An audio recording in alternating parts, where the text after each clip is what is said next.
বাংলা নিজের ভাইপোকে চায় বিহার ইউপি থেকে। দিদি গিয়ে গোয়াতে বলেন আমি গোয়ার মেয়ে, ত্রিপুরায় আমি ত্রিপুরার মেয়ে। মানে বাপ তো ঠিক করুন, যাত্রার মেয়ে হওয়া ঠিক নয়।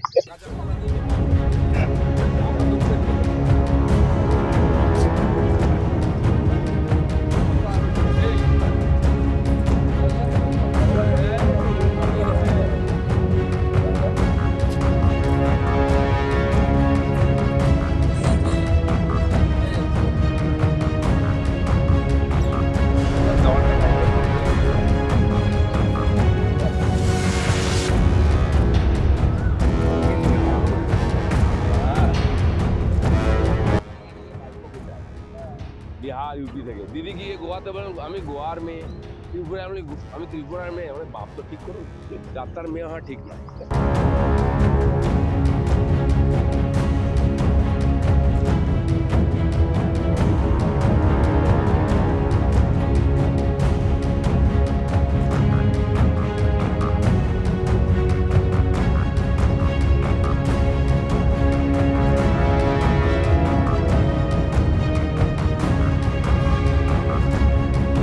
দিলীপ ঘোষ ছি, এই কথা, এই রুচিহীন কথা এই আপনার আর বিজেপি নেতাদের মুখেই এই ধরনের কুৎসিত কথাবার্তা মানায়।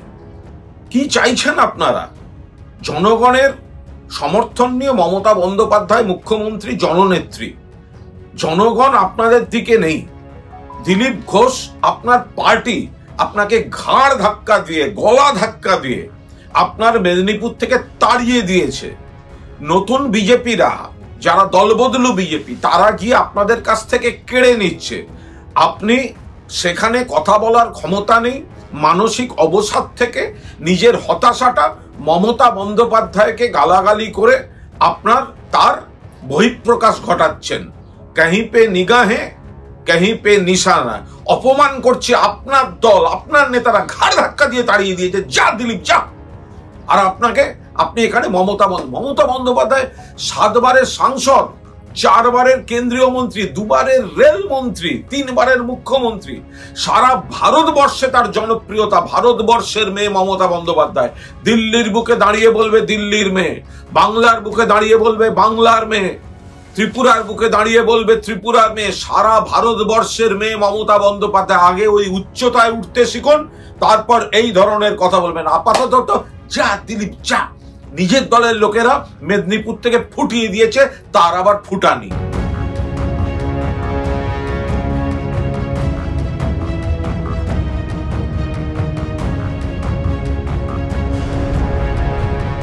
শ্রীযুক্ত দিলীপ ঘোষ, আপনি একজন সাংসদ। আপনাকে মাননীয় বলবো কিনা সে বিষয়ে সন্দিহান হয়ে পড়ছি। একজন সাংসদ হয়ে একটি মহিলাকে, এবং তিনি বাংলার মুখ্যমন্ত্রী, একবারের নয় 3 বারের, তাছাড়াও ভারতবর্ষের রেলমন্ত্রী ছিলেন, আরও অনেকগুলি দপ্তরের নেতৃত্ব দিয়েছেন ভারতবর্ষে। আপনি তাকে যেভাবে, যে ভাষায় আক্রমণ করলেন,